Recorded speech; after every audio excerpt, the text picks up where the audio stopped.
é bom chamar atenção para um aspecto que, enquanto não inventar outra forma de organização social, o Estado vai continuar dispondo de 3 monopólios. O de impor conduta e punir seu descumprimento, ou seja, o monopólio de fazer uso da força para fazer valer suas decisões, é importante a gente ter presente, e dependendo da visão de mundo do governante, especialmente do titular do Poder Executivo, que é quem é comandante em chefe das Forças Armadas, ou no caso do Estado, é o chefe da Polícia Militar, vai usar essa capacidade repressiva do Estado para proteger ou para perseguir. Então depende da visão de mundo do governante. Tem o poder de legislar, de fazer leis obrigatórias para todos e para cada um. E o conteúdo dessas leis interfere nas nossas vidas, porque elas regulam relações entre pessoas e entre estas e as instituições, além de definir direitos e obrigações. Então, o conteúdo dessas políticas públicas nos afeta muito. Então, o Estado nos interessa conhecer como funciona, o que faz, quais os poderes que tem, qual o seu orçamento do Estado, é fundamental para que a gente possa fazer esse acompanhamento e intervir como cidadão e como titular objetivo do poder. Porque numa democracia é o eleitor que é o titular do poder. O representante, em nome do nosso nome, recebe uma delegação para que possa legislar, possa alocar recursos públicos, possa administrar uma cidade ou um Estado ou a União, mas sempre tendo que prestar contas, né, e com base no programa de preferência. E, por fim, o poder de tributar. E o modo como se tributa interfere diretamente na nossa capacidade de consumo, na nossa qualidade de vida, porque se os impostos se dão de forma regressiva, como se pratica no Brasil, sobretudo em cima do consumo e do salário, né, naturalmente os prejudicados são os assalariados. Né? Então nós estamos frente a uma conjuntura que certamente é a mais diversa para os trabalhadores e servidores públicos no período pós-redemocratização.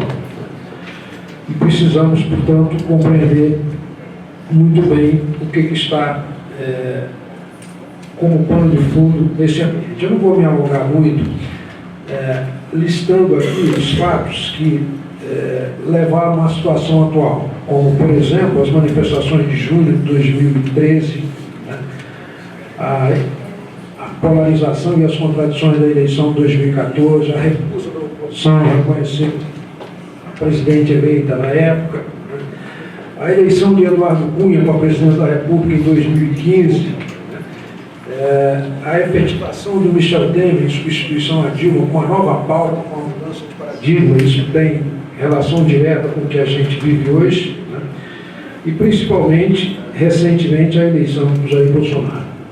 Esse ambiente todo teve como pano de fundo uma crise de natureza ético-moral. Um moralismo justiceiro que se pratica no Brasil, que nos divide a todos. Uma brutal recessão econômica que nos afeta de modo dramático. Né? Uma crise fiscal do Estado brasileiro que também compõe esse pano de fundo. Um aumento da violência e da criminalidade. E se adota como política de combate ao aumento da criminalidade o armamento da população, ou seja, a entrega de armas. Isso é uma tragédia na nossa perspectiva. Um desemprego muito significativo, né, que vai se aprofundar em função da reforma trabalhista à vida. A insuficiência e a má qualidade dos serviços públicos. Tudo isso cria esse ambiente conflagrado no país, que interdita o debate. Por quê? Porque, e aí é importante a gente compreender isso bem, que o método que se adota no mundo da democracia representativa está exaurido. As pessoas não estão mais dispostas a aceitar como legítima, né, uma democracia que trata apenas e exclusivamente de aspectos operacionais, né, que se limita a cumprir princípios abstratos como as regras processuais e formais sobre a constituição e a organização do poder, né, enquanto que a população necessita objetivamente de de uma democracia que dê efetividade e condições materiais para que a população possa efetivamente sobreviver. Então, esse aspecto meramente formal, que observa os princípios relativos à organização política e, no limite, alcança os direitos civis, como o direito à vida, à liberdade, à propriedade, direito de igualdade perante a lei, de ir e vir, de expressão, etc., e também os direitos políticos, né, direito de votar e ser votado, de manifestação, etc., isso não é mais suficiente. As pessoas querem que a democracia seja substantiva, ou seja, que vá além dos direitos civis e políticos e se estenda sua influência à população e implementação de políticas públicas com definição de prioridade do orçamento público, dando, portanto, efetividade aos direitos materiais, especialmente os direitos sociais, econômicos e culturais. Então é isso que está em disputa hoje no mundo. Só que como não é mais, como disse, sustentável do ponto de vista ético, nem considerado como legítimo pelo cidadão, ele naturalmente reage a isso. E como o sistema financeiro, especialmente o sistema financeiro internacional, não está disposto a arcar com esses custos decorrentes de uma democracia que seja efetivamente distributiva, uma democracia que seja não apenas participativa, mas que também dê efetividade às políticas sociais, econômicas e culturais, ela então desenvolve mecanismos, formas de atuação que divide a população e faz com que não se discuta efetivamente esses problemas reais da população. Então é nesse ambiente de financiarização da economia e do individualismo em que a gente se encontra no momento. É uma desigualdade que é brutal no país e no mundo inteiro, em vários países onde o capitalismo impera, há esse tipo de insatisfação. E então, como esses setores não estão dispostos a arcar com esses custos decorrentes dos programas sociais, das políticas sociais, então eles buscam canalizar o papel do Estado, não para combater desigualdades regionais de renda, e promover a inclusão social, mas apenas para garantir contrato, garantir propriedade e garantir moeda. E foge, portanto, da responsabilidade de arcar com o aumento da carga tributária. E é nesse contexto, então, em que os setores ligados ao mercado financeiro desenvolvem tecnologia, know-hows, para que a população não perceba que está elegendo seus próprios algozes. E aí se utiliza de uma série de mecanismos que eu vou aqui, antes de entrar no conteúdo especificamente das reformas e debates do Congresso, da própria composição do Congresso, chamar a atenção aqui. Se utiliza, por exemplo, o que a gente chama de pós-verdade. Pós-verdade é uma forma de abordagem na qual, em lugar de se valorizar o debate de ideia, de programas, conteúdos, de políticas públicas, de solução para problemas, se busca despertar reações, sentimentos e comportamentos os mais primitivos do ser humano. Então, nesse ambiente, a racionalidade, a verdade, os fatos, o debate de conteúdo, nada disso interessa. O que interessa é interditar, dividir as pessoas, interditar o debate, despertar reações e sentimentos de rejeição ou até de ódio a pessoas e instituições que defendem ideias contrárias a essas defendidas pelo mercado financeiro. Isso é importante a gente prestar atenção. E nessa estratégia é empregada uma forma de comunicação que consiste em associar pessoas, instituições e movimentos que defendem o interesse coletivo, a solidariedade, o humanismo, políticas sociais, enfim, a justiça, associar essas pessoas, instituições e movimentos a práticas que agridem a fé, os valores, os costumes e a moral de milhões de brasileiros, de famílias. Então o objetivo é esse, é uma tática ardilosa que consiste, de um lado, em interditar o debate e substituir o exame do conteúdo pelo julgamento moral, e de outro, conta com o exército de mercenários, gente paga, fundamentalista, que espalha nas redes sociais esse tipo de abordagem. Então você tem alguém, o sindicato defende o interesse coletivo, então o sindicato vai ser associado a práticas que agridem os valores mais sagrados das famílias.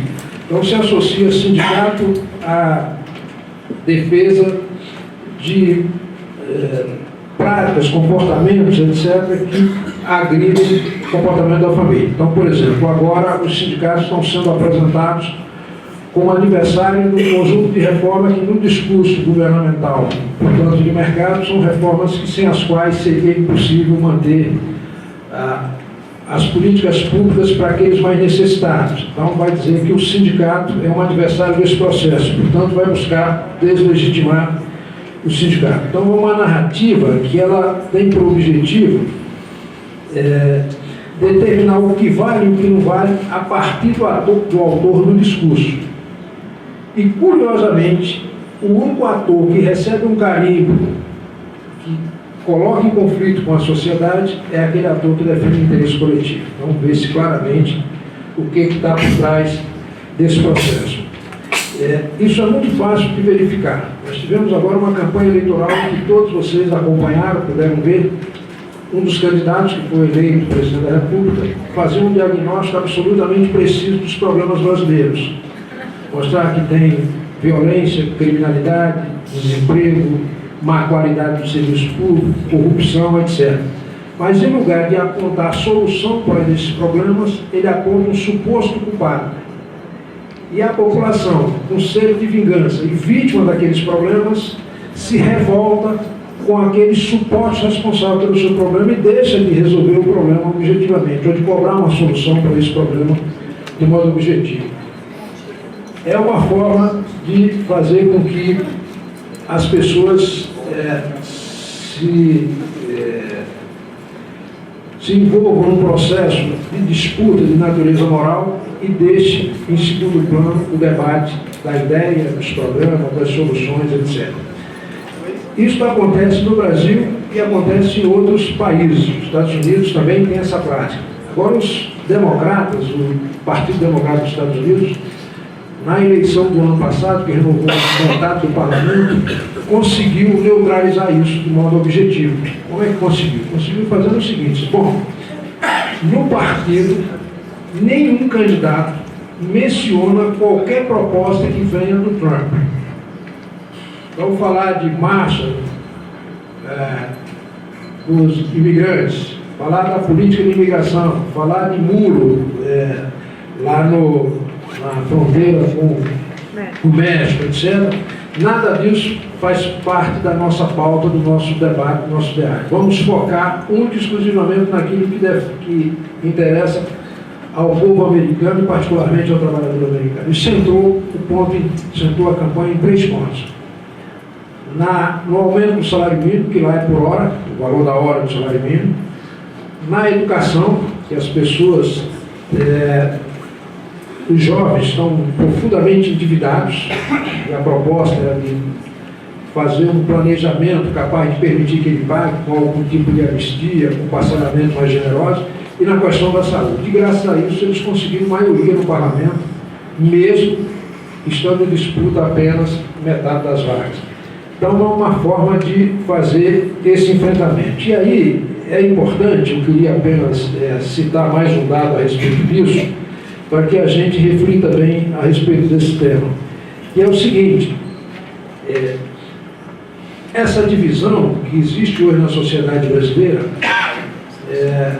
provocada naturalmente por essas disputas todas que aconteceram recentemente, é uma disputa de fundo ideológico. Como eu disse, tem o modelo do Estado como fundo desse processo. E eu estava vendo outro dia um artigo de uma filósofa chamada Bruna Frascola, que é baiana, e ela estava dizendo o seguinte, muito interessante a avaliação dela. Nós estamos com um debate interditário no Brasil, porque quem mais defende a diversidade, que é a esquerda, tem dificuldade de conviver com a diversidade.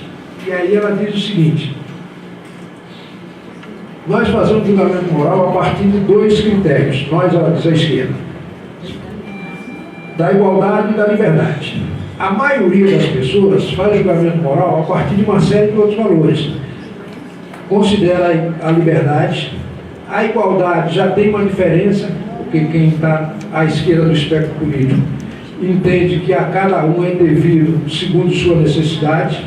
Já as outras pessoas acham que segundo sua capacidade, portanto tem um critério de meritocracia aí, a primeira divergência. Há uma dúvida a respeito, há uma inclusão por parte dessas outras pessoas nesse julgamento da questão da justiça, que vincula a meritocracia, inclui a lealdade, que associa ao patriotismo, considera o princípio da autoridade, que vincula o respeito à ordem, a santidade, que é a questão religiosa, a questão familiar, enfim, uma série de outros pontos. Os dois centrais são liberdade e igualdade. E os outros são, frente a esses dois, secundários. Mas as pessoas se dividem a respeito disso. Por exemplo, no processo de impeachment, quem foi a favor do processo de impeachment foi visto por setores à esquerda como traidores, como golpista. E 90% que apoiou o processo de impeachment não era golpista, no limite desinformado. Do mesmo modo, em relação aos eleitores do Bolsonaro agora, muitos são classificados como fascistas e a maioria é desinformada. Não sabia que estava sendo eleito alguém com um discurso correto do ponto de vista do diagnóstico, mas que tinha objetivos diametralmente oposto àquele defendido pela pessoa que votou nele. Então, isso é importante, quer dizer, a gente tem a capacidade de desinterditar o debate, voltar a dialogar com pessoas que, como a gente, quer o melhor para o país, mas que tem, em relação a determinados pontos da vida política brasileira, talvez por assimetria de informação, uma visão diferente. Então a gente precisa trazer essas pessoas, porque hoje somos minoria em relação a isso. Um outro aspecto relevante para chamar a atenção, além dessas questões todas, é o fato de que, além desse aspecto da pós-verdade, de fazer julgamento moral em lugar de debater o conteúdo, tem se adotado também por tecnologia dessas forças neoliberais uma tática que em ciência política é conhecida como não decisão. Se tem um tema que pode criar constrangimento ou dificuldade para a implementação daquela agenda de desmonte do Estado, esse tema é retirado de cena. Se tem uma pessoa que tem condições de disputar uma eleição, né, e que pode ganhar e eventualmente alterar esse quadro, também dá-se um jeito de resolver isso. E aqui a gente dá alguns exemplos dessa tática empregada no Brasil. No caso do Lula, que era um dos nomes que podia disputar e ganhar a eleição e que viria com um projeto diferente, foi enquadrado na ficha limpa e preso. O Ciro ficou na disputa, mas tiraram dele as condições objetivas de disputar. Tiraram o PCdoB, PSB de um lado, e alguns outros partidos de centro que poderiam apoiar. Então, isso foi uma operação feita, né, no sentido de tirar qualquer nome que pudesse efetivamente alterar esse estado de coisa. O debate das políticas públicas. Se aprovou a emenda 95, né, que congela o gasto público em termos reais e que, portanto, impede, na prática, o debate durante 20 anos de qualquer política pública que tenha caráter distributivo ou redistributivo. Se não tem dinheiro, por que você vai discutir políticas públicas? E o que foi feito foi uma tragédia do ponto de vista do interesse da população. Apenas para dar um exemplo. Essa emenda ela foi feita não para ser efetivamente cumprida e respeitada. Ela foi feita como uma armadilha para obrigar reformas impopulares, como a reforma da Previdência. E é simples de explicar isso. Você congela o orçamento 2018, 2016, uma das menores receitas do Brasil naquela oportunidade, porque o PIB tinha caído quase 10%. Se congela esse orçamento e diz o seguinte: bom, a partir de agora esse orçamento global ele vai ser corrigido apenas pelo IPCA. Só que, corrigido pelo IPCA, ele não dá conta de manter nem a situação daquele momento, aquela situação congelada. Só que acontecia o seguinte lá para cá, por exemplo, nasce 1.500.000 pessoas por ano. Essas pessoas vão depender do Estado de algum modo. De onde é que você vai tirar o dinheiro para atendê-las? 1 milhão, em torno de 500.000 se aposentam todo ano. Onde é que você vai tirar dinheiro para atender essas pessoas? Então, qual é a lógica disso para forçar a reforma? É o seguinte, só para dar aqui um outro exemplo ilustrando isso. Se em 2016 se gastava com previdência e assistência 300 bilhões para atender a 30 milhões de beneficiários, no ano seguinte, 2017, esses 300 bilhões já não seriam mais suficientes para atender a esses 30 milhões de beneficiários. Por quê? Porque esses benefícios previdenciários e assistenciais eram corrigidos pelo INPC e o orçamento global pelo IPCA. Portanto, já teria que tirar do orçamento fiscal recursos para vir para o orçamento da Seguridade Social para atender a essa diferença de preço, de valor, de IPCA e INPC. Só que isso é absolutamente residual, não tem importância.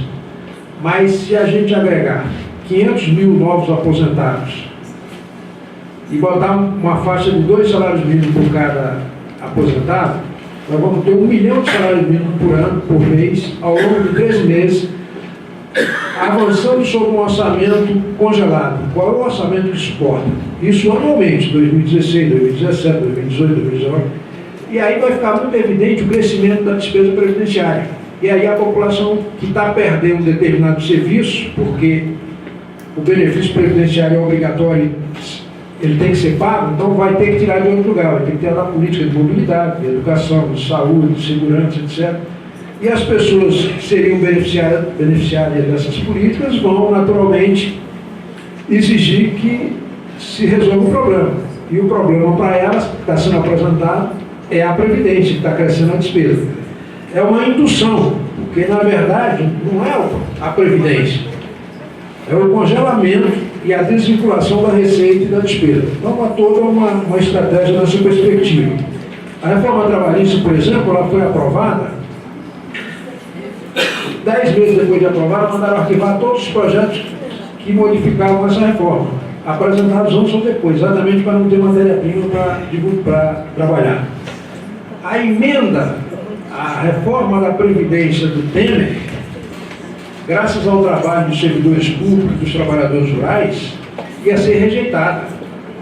Então eles deram um jeito de tirar de cena esse debate até que a conjuntura fosse favorável a que ela votasse, providenciando uma intervenção no Estado do Rio de Janeiro para que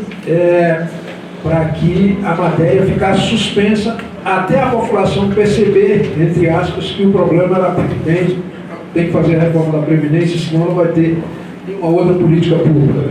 Então, é toda uma lógica nesse processo. Outro aspecto relevante para a gente ter presente: os setores ligados ao mercado cuidaram de formar quadros. Vocês verificaram, na última eleição elegeram gente e cuidaram de eleger o presidente da Câmara e do Senado. O Rodrigo Maia, que é um dos ícones dele, que defende, que é liberal do ponto de vista econômico e fiscalista do ponto de vista da gestão, assumiu a presidência da Câmara com voto de setores da esquerda equivocadamente, porque eu fui a todos eles dizer que era uma loucura, era melhor votar no outro candidato, que era o candidato do Centrão, que era o lá de Brasília, o deputado Rogério Rosso, mas a esquerda disse o seguinte: não, vamos votar no Rodrigo Maia, porque votar no Rosso é favorecer o Eduardo Cunha. E eu disse para ele o seguinte: olha, quem vai implementar a pauta do Eduardo Cunha não vai ser o Rosso, que ele não tem capacidade para isso, não tem condições, não tem articulação, não tem credibilidade, não tem compromisso ideológico. Quem vai implementar isso é o Rodrigo Maia, que, embora se apresente como candidato oposto ao do Eduardo Cunha, ele vai fazer o que o Eduardo Cunha deseja. E elegeram optaram por eleger o Rodrigo Maia. Sabe o que ele fez? Ele chamou o PSDB e disse: olha, eu preciso aprovar duas reformas. A trabalhista e a reforma política. A trabalhista eu vou dar para vocês, são identificados com o mercado. E a política eu vou dar para o PT. E aí fez isso. Disse o seguinte: quero aprovar as duas e só aprovo se for as duas. E disse para as esquerdas o seguinte: olha, se não passar a reforma eleitoral, política, vocês não vão contar com o quinhão que vocês teriam direito na eleição, que era 200 bilhões de reais. E sem esse dinheiro, vocês se reduzem a metade do que é, se não ficarem em um terço. Então, esse tipo de estratégia de combinar uma coisa com a outra fez com que a esquerda, se não fechou o olho para a reforma trabalhista, teve que se dividir entre a política, que precisava desesperadamente, e a trabalhista. E criou as condições objetivas para implementar. Outras estratégias que a gente tem que também prestar atenção nesse processo, que é o seguinte: durante o governo Temer, a impressão que a gente tinha, olhando o manchete do jornal, era que havia uma crise institucional absurda, que os poderes estavam brigando entre si. Mentira. Nunca os poderes atuaram tão harmonicamente como no governo Temer, a ponto de dividirem responsabilidades. O Poder Executivo cuidou da coordenação geral e do aspecto fiscal, o Legislativo cuidou da chamada melhoria do ambiente de negócio e o Judiciário deu sustentação aos dois.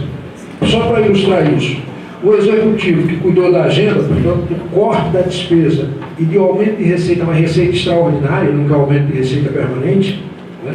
Aprovou a DRU, a DRE e a desvinculação para a União, Estados e Municípios, aprovou a emenda 95 do ajuste fiscal, fez vários refis, receita provisória, vendeu ativos, fez vários leilões, propôs a reforma previdenciária, que não foi aprovada na oportunidade, mas propôs, passou uma MP retirando uma série de direitos dos servidores, portanto, ali cumprindo a sua função em relação ao ajuste.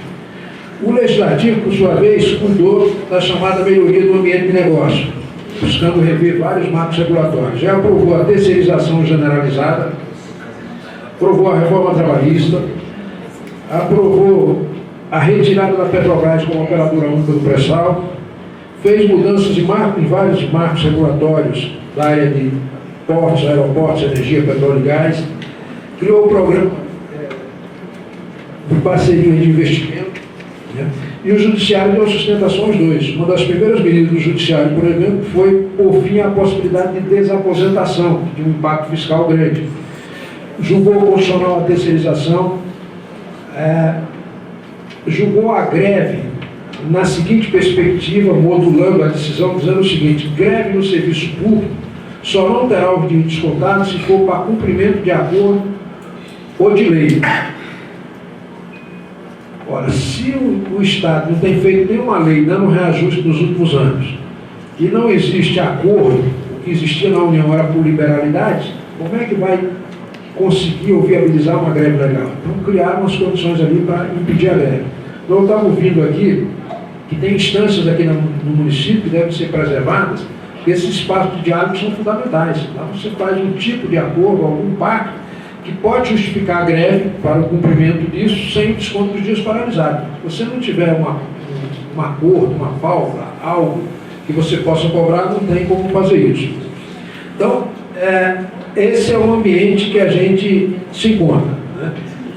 De enorme dificuldade. E foi nesse ambiente que as pessoas foram para as eleições. Era uma eleição que se esperava que pudesse pacificar o país, elegendo o presidente, depois desse período todo, de 2013 para cá, pudesse pacificar. Mas não foi isso que aconteceu. A prova disso é que na eleição, se a gente olhar, a gente via que o eleitor estava dividido em três polos: petistas, bolsonaristas e desalentados. E nesse ambiente, naturalmente, não havia espaço para qualquer tipo de debate a respeito do programa, embora existisse claramente três visões de mundo em disputa naquela eleição.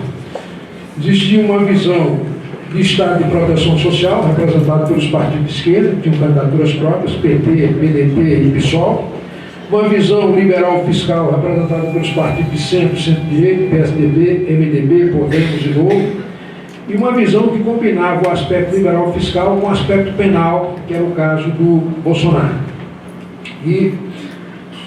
Mas não houve debate a respeito desses programas, por uma série de razões, uma das quais o Bolsonaro foi atingido por aquele episódio lá em Minas Gerais, ficou afastado da campanha e depois evitou qualquer tipo de debate. Então, não houve debate a respeito desse tema. O resultado é que a eleição foi uma eleição atípica, com um caráter emocional muito forte e com o objetivo de negação do nosso sistema político. E aí, negar o sistema político é negar a representação. Negar a representação é loucura. Todos os países que resolveram convocar por redes sociais manifestações e tomar decisões a partir de movimentos de uma democracia representativa, sem liderança, sem endereço, sem CNPJ, sem interlocutor claro, não leva a lugar nenhum. Essa, aliás, foi a razão da desorganização que decorreu das manifestações de 2003. Aquelas manifestações foram positivas na minha perspectiva, porque as pessoas foram para a rua no primeiro momento defender mais Estado, mais governo, mais política, serviço público de qualidade, combate à corrupção, etc. Depois foi desvirtuado, por quê? Porque não havia liderança, não havia alguém que pudesse sistematizar aquela pauta, cobrar dos representantes. Então, um regime representativo, se não tiver essa organização, essa interlocução, não funciona. Então, foi uma eleição que rejeitou o sistema político e suas práticas, rejeitando os parlamentares tradicionais, bons e ruins. Muitos deles ficaram fora da disputa. Então, uma eleição com esse caráter de rejeição, em que 52% do Congresso da Câmara foi renovado, portanto, mais de metade das cadeiras foram trocadas. No Senado, das 54 vagas em disputa, apenas 8 conseguiu renovar seu mandato, os 8 dos 54, e, portanto, houve uma renovação muito significativa. E dessa renovação resultou um Congresso que, a despeito de ser o Congresso de maior diversidade dos últimos tempos no Brasil, porque aumentou o número de negros, de mulheres, de jovens, tem presença indígena, os parlamentares têm maior escolaridade, tem mais parlamentar em primeiro mandato, mais parlamentar conectado em rede social, a despeito de tudo isso, é o mais conservador desde a redemocratização. Congresso que a gente pode classificar como liberal do ponto de vista econômico, fiscalista do ponto de vista de gestão, conservador do ponto de vista dos valores, mais à direita do ponto de vista ideológico e atrasado em relação ao meio ambiente e aos direitos humanos. É um Congresso que a sociedade precisa desinterditar o debate e fazer a moderação e o controle desse parlamento, porque tem muito maluco ali, muito fundamentalista e muita gente a serviço do mercado. Então, a sociedade, a comunidade internacional e os órgãos de controle, incluindo o judiciário, vão ter essa obrigação de moderar. Ideologicamente, 2/3 podem ser classificados como direita, centro-direita, 94, portanto, ali de centro-direita, desculpa, 94, 2.209 centro-direita e direita, 75 de centro, 76 de centro-esquerda, e, portanto, você vê que é um Congresso com uma preponderância mais à direita do espectro político. Do ponto de vista socioeconômico, a maioria de profissionais liberais, pouco mais de 1/3, 1/3 é de empresários, e o terço restante está dividido entre assalariados e atividades diversas. Tem de palhaço a ator pornô, está dividido aí para tudo quanto é gosto, né?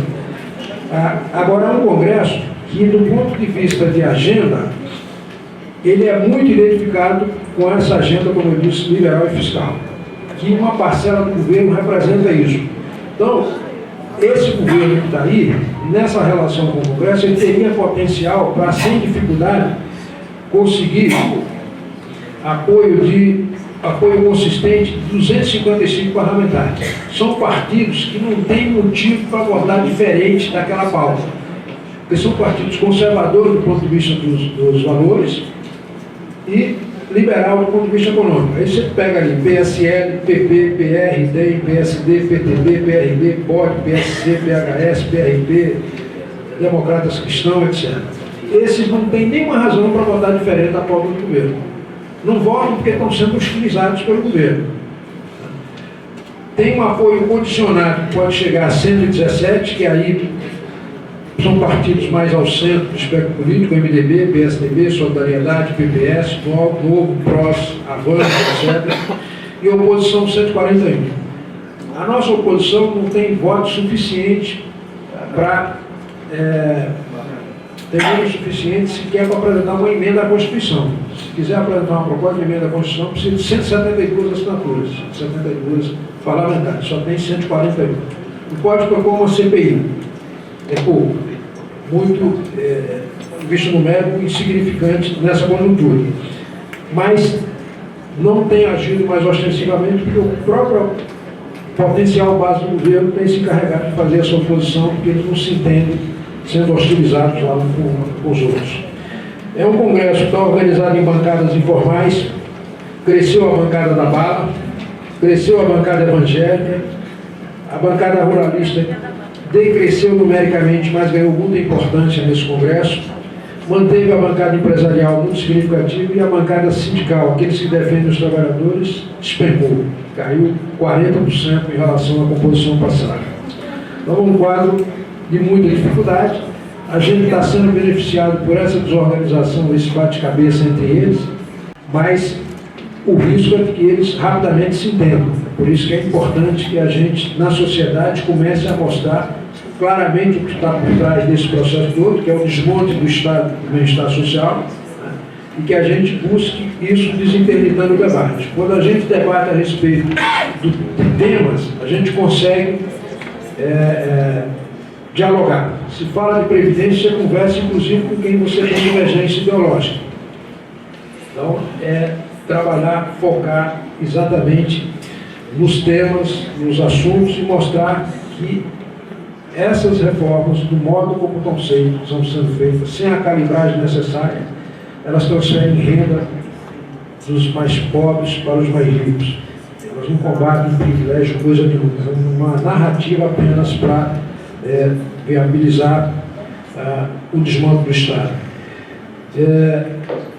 Num ambiente desse, toda essa confusão, o que era de se esperar? Era que o presidente, uma vez eleito, cuidasse de pacificar o país, utilizasse como palavra de ordem a transição, o equilíbrio, a calibragem, a agenda positiva, a unidade nacional, mas esse não é o espírito do presidente eleito.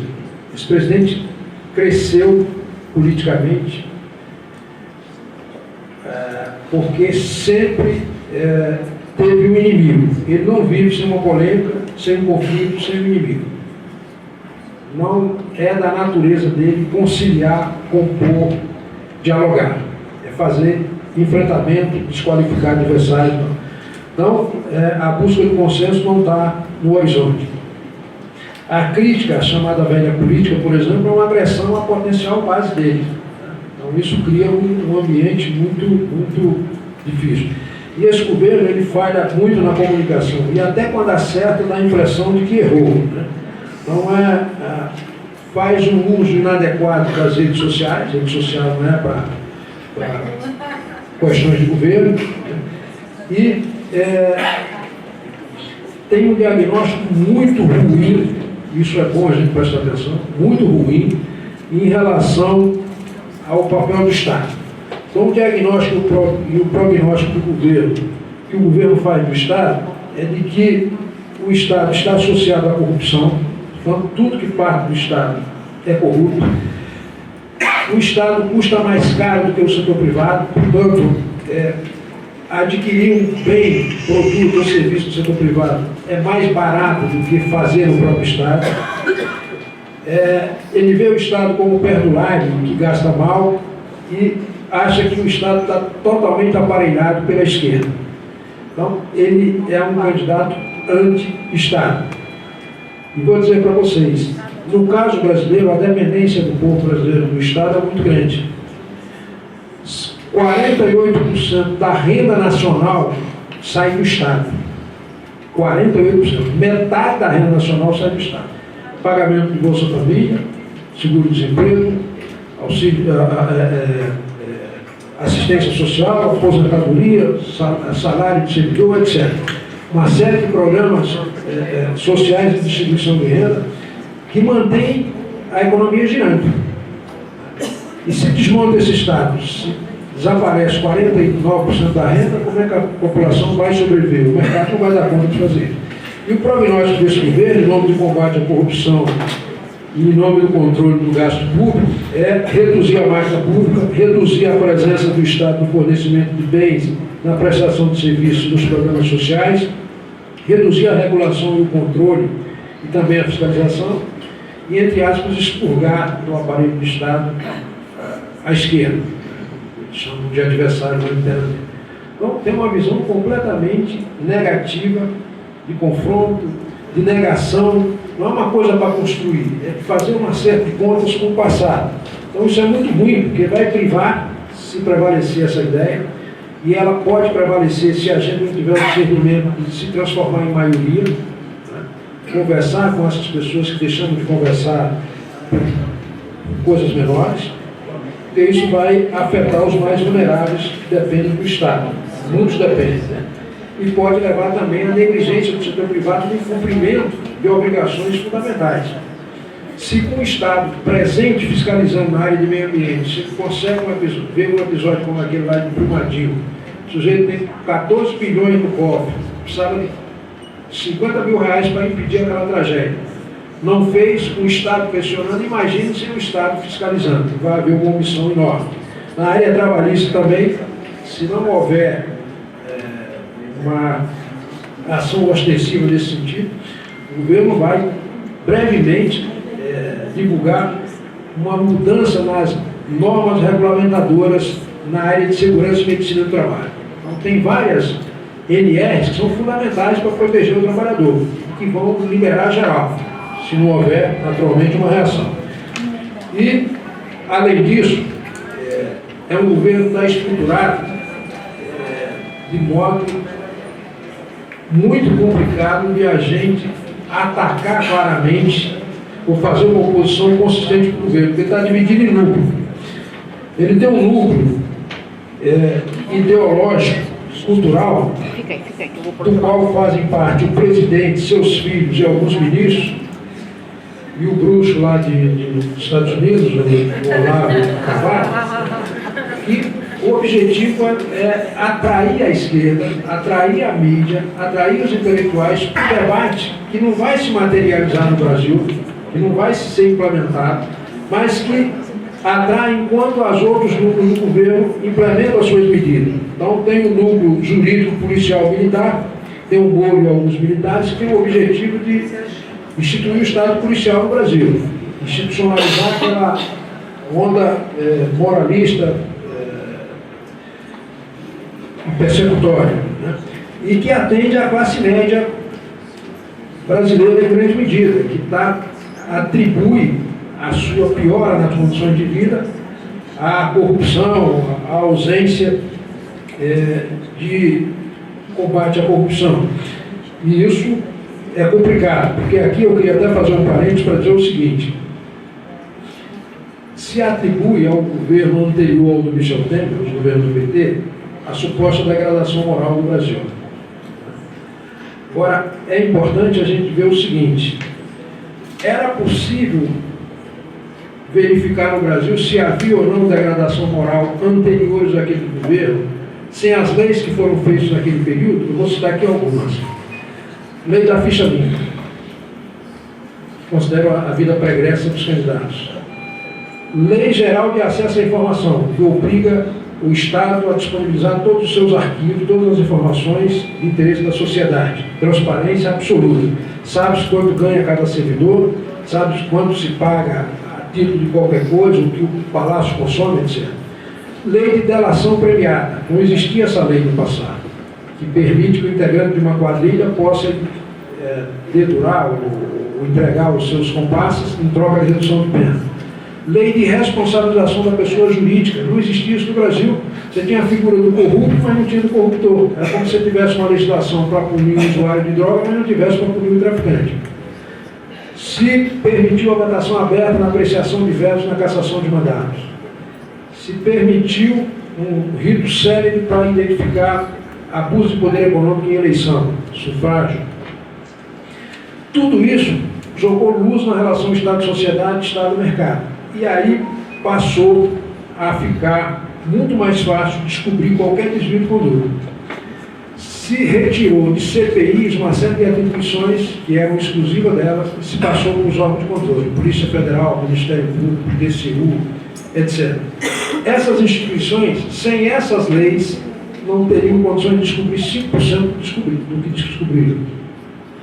Talvez eu tenha uma divergência pontual com algumas pessoas em relação a isso, que é o seguinte, que o Ministério Público utilizou seletivamente esses poderes para punir o PT. Mas quem não tem uma prerrogativa e passa a tê-la, ele tem que rapidamente implementá-la. E a forma de fazê-lo é investigar que ele está mais fácil, mais à vista, com mais evidências ali, mais fácil de descobrir, para consolidar essa prerrogativa, mas que vai ser usada para todos. Então ali é a mudança de paradigma. Seja de direita, de esquerda, de centro, quem deve incluir, agir em desacordo com o ordenamento jurídico vai pagar um preço alto. Aliás, os outros começaram a pagar já.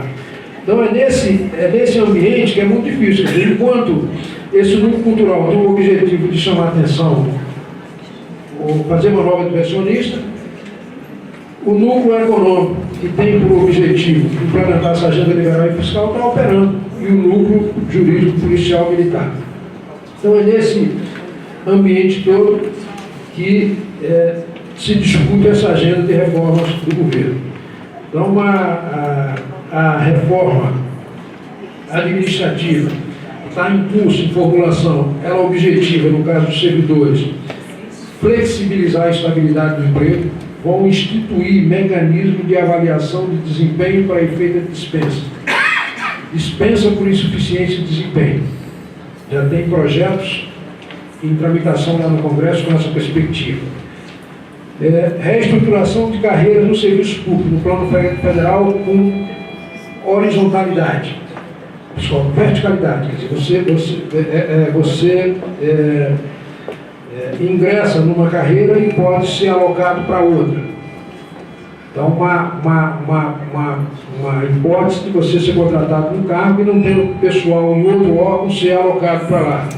Transferir para estados e municípios uma série de atribuições que hoje são da União e não vão passar os correspondentes recursos. Né?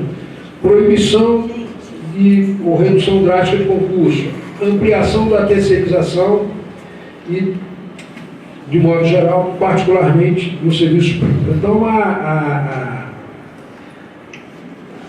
há um ambiente no plano federal com esse tipo de visão e que vai propor reforma nessa direção. Por isso que é fundamental cada vez mais valorizar os sindicatos utilizarem esses espaços que têm de interlocução, porque faz um diálogo, e havendo diálogo você chega ao modelo mais racional, mais justo, vamos dizer assim. Você tem o contraponto, tem a participação dos trabalhadores. No caso da reforma da Previdência, o governo propõe uma reforma que tem por objetivo desconstitucionalizar o texto constitucional. Mas é uma desconstitucionalização falsa, porque ele só desconstitucionaliza aquilo que é para beneficiar o segurado, o que é para prejudicar fica lá. Vou dar um exemplo. A regra que manda atualizar a idade mínima sempre que houver aumento na expectativa de sobrevida está constitucionalizada. As outras que dão benefício estão lá na lei, que pode ser alterada a qualquer instante. Mas eu não creio que, aqui já dando minha opinião, que essa desconstitucionalização passe, porque na reforma do Fernando Henrique também tentaram a desconstitucionalização e não passou. A capitalização aqui é uma tragédia. Se isso vier adotar no Brasil, é uma loucura completa, porque a capitalização, ela, diferentemente das reformas anteriores, que eram paramétricas, seja, elas modificavam apenas os critérios de elegibilidade para acesso a benefício e corrigiam distorções, essa não. Essa faz uma mudança absolutamente estrutural e muda o sistema. Substitui o regime de repartição por um regime de capitalização em contas individuais. E isso é uma tragédia. Eles alegam lá, bom, mas isso é opcional, é facultativo. Mas uma vez feita a opção, não tem como voltar atrás. E é a opção de quem? Do trabalhador ou de quem o contrata? O FGTS, de 1967, quando foi instituído em substituição à estabilidade, era opcional. O empregador ia contratar alguém, chegava lá e disse, olha, a legislação me permite fazer a opção pela estabilidade ou pelo FGTS. Só que eu só estou contratando pelo FGTS. Grande opção. A mesma coisa, capitalização, regime de capitalização em contas individuais, do jeito que está sendo proposto, que não tem contrapartida patronal nem do Estado, só o empregador. Se eu sou empregador, vou contratar um empregado e eu tenho a opção de contratá-lo pagando 20% sobre a folha do INSS ou não pagando nada. Adivinha como é que eu vou contratar? Pagando 20%. Então, é esse o modelo que está proposto. A proposta também restringe o acesso a benefícios previdenciais e assistencial e quebra o princípio da Seguridade Social e da solidariedade. Portanto, abre aí espaço para a privatização da Previdência. Então, é uma proposta que ela atinge os 3 fundamentos da concessão do benefício, e todos eles em prejuízo do trabalhador. A idade mínima que aumenta, o tempo de contribuição que aumenta e o valor do benefício que diminui. Então, é uma proposta realmente preocupante. E hoje existe um modelo que você tem o regime próprio e tem a previdência complementar do servidor público na parte que excede ao teto do INSS. Se aprovada a capitalização, não faz o menor sentido ter previdência complementar, porque a previdência complementar ela se dá no regime de capitalização. Vão ter uma contribuição no regime de repartição e outro de capitalização. Se se institui um regime de capitalização, não faz sentido o empregador pagar 2 contribuições para o regime de capitalização. Então, vai ser um só. Vai ser capitalização pura e sem contrapartida patronal, que é o que está na proposta. Agora, isso não tem perspectiva lá no Parlamento. Em relação aos professores, e no caso de vocês estão associados aos professores nesse processo, tem uma proposta que, para ter paridade e integralidade, tem que ter uma idade mínima de 60 anos. Eu acho que essa idade não vai prevalecer, nem a exigência de 30 anos de contribuição para ambos os sexos. Né? Vai ter algum tipo de aumento da idade e do tempo de contribuição, mas não nessa dimensão. E é possível que, para efeito de paridade e integralidade, se adote alguma regra de pedágio. Está se discutindo com os demais servidores, o conjunto de servidores, uma regra de transição que acrescente um pedágio de 30%, de 30% a 50% sobre o tempo de falta para se aposentar, para ter direito à paridade e integralidade. Em lugar da proposta que foi encaminhada, que exige 65 anos de idade para o homem e 62 para a mulher. Agora, não acredito na hipótese de maiores alterações em relação à forma do cálculo. E isso é preocupante, porque hoje você, para fazer o cálculo, quem não tem paridade e integralidade, se pega 80% das maiores contribuições e faz a média. Pela nova proposta, faz-se o seguinte: consideram-se todas as contribuições, não as melhores, 80% melhores, e se faz um valor inicial de 60% do benefício a que teria direito o servidor, o trabalhador, com base nos primeiros 20 anos de contribuição. E depois 1%, depois 2% por cada ano de contribuição excedente a esses 20 anos. Então, 60 anos pelos primeiros 20 anos e depois 2%. 60% em relação aos primeiros 20 anos, depois 2% por cada ano. Para você chegar à integralidade da média, você vai precisar contribuir por 40 anos. Como no setor privado Antes da reforma trabalhista, para cada ano, para cada 12 meses, a pessoa só comprovava a contribuição de 9, então nós precisávamos em torno de 50. Depois da reforma trabalhista, vai comprovar menos, porque vai ter menos emprego formal. Então as pessoas não vão se aposentar, dificilmente vão se aposentar pela integralidade da média, porque não terão sobrevida para reunir esse tempo de contribuição suficiente. Então, uma reforma realmente muito dura, tem de parte do governo a ideia de, paralelamente à reforma previdenciária, fazer uma outra reforma que é extremamente preocupante, que a gente, os servidores públicos em particular, têm que ficar atentos, que é a ideia do orçamento base zero, que consiste, que eles chamam de pacto federativo, ou uma superdru, consiste no seguinte: a desvinculação de todas as despesas e receitas. Então, por exemplo, hoje você tem um percentual assegurado que vai para a educação e para a saúde. Com a desvinculação deixa de existir esse percentual. Cada ano a Câmara de Vereadores, a Assembleia Legislativa ou o Congresso Nacional decide quanto é que ele quer alocar para a saúde e para a educação. Passando essa PEC não tem mais essa obrigatoriedade. Outro ponto é a desindexação. Não tem nenhuma regra que tenha correção automática pela Constituição. Hoje você tem que os benefícios previdenciários são corrigidos com base no INPC. Correção automática. Isso, por essa desindexação, desaparece. E o outro é a desobrigação. Ou seja, hoje você tem, no caso da União, 96% do orçamento é obrigatório, é despesa obrigatória. Pessoal, previdência, assistência, seguro-desemprego, etc. Essa proposta tem o objetivo de tornar desobrigatória, não obrigatória, melhor dizendo. E isso era o plano B do ministro da Educação, do ministro da Economia. Se não passasse a Previdência, tinha o plano B, que era essa da Superdu, do Pacto Federativo, da desvinculação. Só que passou a ser plano complementar, não é mais plano B. Nós vamos tentar fazer essa na sequência. É possível aprovar esse conjunto de reforma? Depende.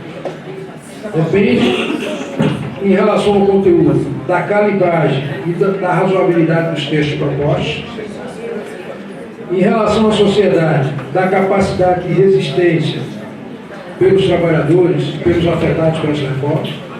Mas, para isso, tem que tirar a catarata do olho e dialogar a respeito dos conteúdos e não ficar naquele debate. Você vai estar convocado agora uma manifestação dia 26 em favor da reforma. Nós vamos, todos, porque votamos no 17.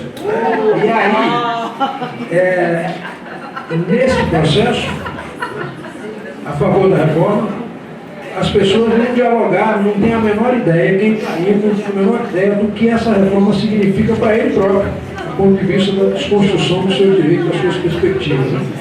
E também da capacidade do governo de explicar e articular em relação ao Congresso da coordenação política. Então, pessoal, é um quadro de enorme desafio. Num ambiente desse, a unidade de ação é fundamental, a valorização do sindicato é indispensável.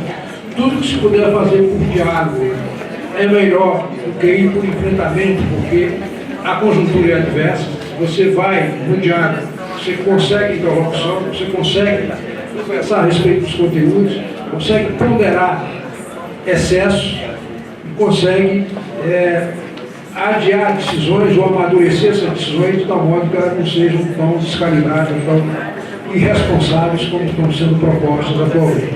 Então esse é o desafio que se tem pela frente. É difícil dizer isso, mas estou aqui com liderança, não estou não estou conversando diretamente com a base. Algum tipo de reforma virá, porque as condições foram criadas lá atrás, fizeram aquela armadilha da reforma da emenda 95 e da reforma trabalhista. Se não houver, no caso do INSS, uma urgente mudança na fonte de financiamento da Previdência, os riscos de que as pessoas tenham dificuldade em relação ao recebimento do seu benefício é grande, porque o desemprego, ou melhor dizendo, o emprego formal vai diminuir drasticamente. E a principal fonte da Previdência é a folha de salário. Se adotarem um regime de capitalização que não contribui mais para ela, aí é impossível manter dinheiro. Então tem que mudar essa fonte de financiamento, sair da folha para o faturamento ou para a receita, porque as empresas, tendo ou não empregado formal, elas vão continuar faturando e tendo receita. Então é uma dificuldade. No caso dos servidores públicos, é fazer um trabalho de esclarecimento, demonstrar para a população que qualquer fundo de pensão, qualquer banco, qualquer seguradora teria interesse em administrar essa previdência dos servidores e pagar paridade e integralidade, pagar com integralidade, né? Se tiver a contribuição que o servidor faz. 11% sobre a totalidade da sua remuneração, mais São Paulo. E o governo, pela regra que existe, tem que pagar o dobro. Então imagina o seguinte, você tem 3 vezes 14. 3 vezes 14 dá 32. 42, desculpa. 42. Com 42% da remuneração do servidor aplicado durante 35 anos, qualquer banco, qualquer seguradora gostaria de fazer isso para pagar esse benefício pelo resto da vida e vai sobrar muito dinheiro. Então dizer que a previdência do serviço público é insustentável porque não seria atuarial, não arrecada o suficiente, é desonestidade intelectual. Então, acho que dá para enfrentar esse debate, trabalhar. É claro que não vai ser uma tarefa fácil, mas é possível, se não inviabilizar a aprovação nos termos em que está a aprovação da reforma, pelo menos amenizar esses efeitos mais perversos da reforma. Então, acho que esse é o desafio que temos pela frente. Compreender esse processo, trabalhar na perspectiva da rejeição como um elemento para fazer com que os parlamentares que vão votar essa matéria reflitam e que, se não concordarem com esse pedido de não rejeição, pelo menos elimine esses efeitos mais perversos e faça uma coisa com razoabilidade, com critério de justiça. Então, com isso, eu peço desculpas por ter improvisado nesse sentido aqui na exposição e me coloco à disposição para eventuais perguntas. Muito obrigado.